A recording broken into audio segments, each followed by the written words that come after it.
So this is what we are hearing now regarding the death of Ifeanyi, Davido's first son, who lost his life on the 31st of October 2022 in a swimming pool that is in their property. So this is a full picture of the swimming pool area in Davido's house. I guess this is one way to get in through the backyard. The other way is by the corner of the house, by the side of the house, but it's gated and locked with a padlock. From everything we know, it's not stated how Ifeanyi was able to get out of the house into the pool.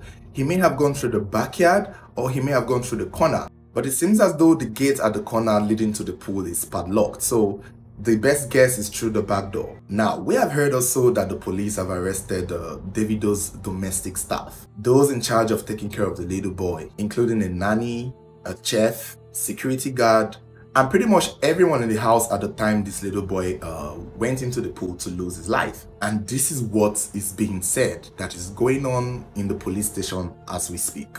The nanny who is in charge of the boy directly said that she was with Ifeanyi.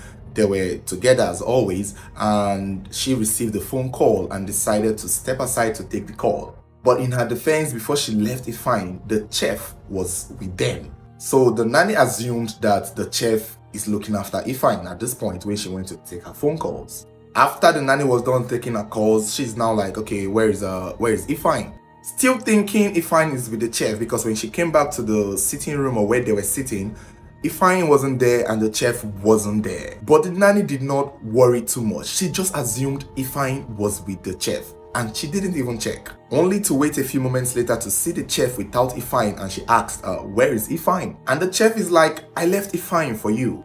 That was the moment they knew the boy is not in the house and they started looking for him. They did not even think to check the swimming pool because they felt maybe he's hiding. It's a big house, so before you finish checking the entire house, it's gonna take a while. So currently it's being said in the station now, the chef and the nanny are pointing fingers at each other. Nobody wants to take the blame, nobody wants to take the fall. The nanny is saying that she left the boy with the chef, and the chef is saying, you didn't leave the boy with me. I'm a chef here, I'm not a nanny. My job is to cook. Your job is to look after the boy. And that is where it boils down to right now. This has now turned into a case of negligence. It's no longer an accident because someone would have to pay. And frankly speaking, someone needs to be held responsible for the death of this boy. It was now later said that the security man was the one who later went to the pool to check and found Ifeanyi underneath it. And that is how they figured out that he had died. Another aspect of this case that may come into play would be how Ifeanyi got into the pool. Is it through the backyard door or through the backyard gate?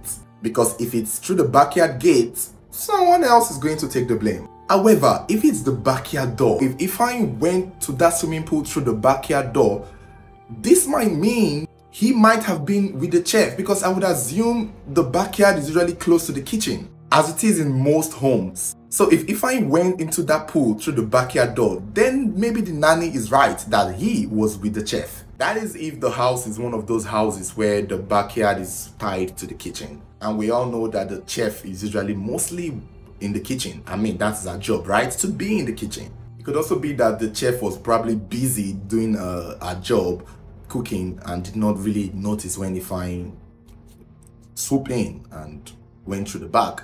And clearly the nanny was very busy taking a phone call. The situation is really sad. It was said Davido, by the time they came back, ran mad for a moment. He tore himself up and wanted to run to the roads, but he was held back, and he and his wife had been taken to his father's house, and that's where they are trying to manage the situation. So we will just have to wait and see, because like I've said, in as much as this is an accident that happens a lot, this is Davido's child. Someone would have to pay. It's an accident, but it's due to negligence. Someone would have to pay. Someone would go to jail because of this boy.